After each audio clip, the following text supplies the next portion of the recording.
کمیته ایالت‌های فوق‌العاده تاجیکستان خبر داد که طی چند روز اخیر در منطقه‌های گوناگون این کشور یک سلسله آفت‌های طبیعی از جمله سیل و آبخیزی و فرآمدن ترمه روی داده به اقتصاد جمهوری و خانه و زمین‌های کشت مردم ضرر جدی رسانیده است.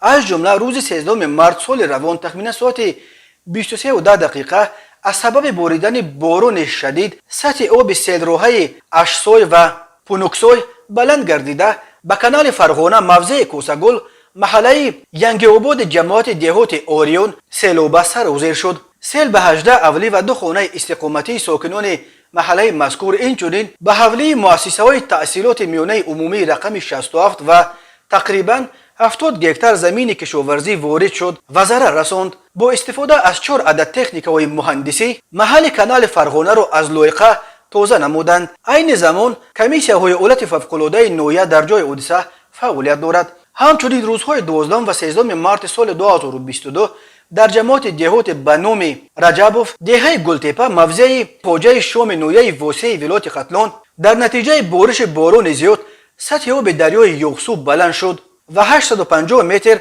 سدهای محافظتی شسته شد. به جای حادثه 2 عدد اکسواتر، 1 عدد بارکنک فرانتالی، 4 عدد ماشین بارکش سفربر گردیده کارهای پیشگیری کننده در سدها انجام داده شد. کارهای برقرارکنی در این سمت ادامه دارد. طبق معلومات سردار بخش کمیته ایالت‌های فوق‌العاده و مدافع گرجدانی در نویه تاجیک‌آباد بر اثر بارشات پی در پی برف و باران در حدود جماعت دهات نوشور در 2 موضع دهه دره نوشور شب 13 مارس 2 عدد ترمه فرآمده راههای ماشینگرد دهه مذکور را با دهه‌های دیگر حدود جماعت بست. در نتیجه خطای آب نوشاکی و کانال تامین آب پولیزی جماعت دهات نوشور و جماعت دهات زرفشان حدود نویه قسما خراب و ولنگور گردیده است. برای برطرف نمودن عاقبت‌های ایالت‌های فوق‌العاده ستاد نویوی تشکیل کرده شده است. بنابر نامساعده آب و هوا و خوف لغزش ترمه کارهای برطرف سازی تا به امروز 15 مارس موقوف گذاشته شد. همچنین از لغزش ترمه در کیلومتر 607 موضع بدورد جماعت دهات سوچان، کیلومتر 30 موضع برچدیف جماعت دهات غریبشاه شعبازوف، کیلومتر 90 جماعت سجد نویه روشقله، کیلومتر 425 موضع آتشک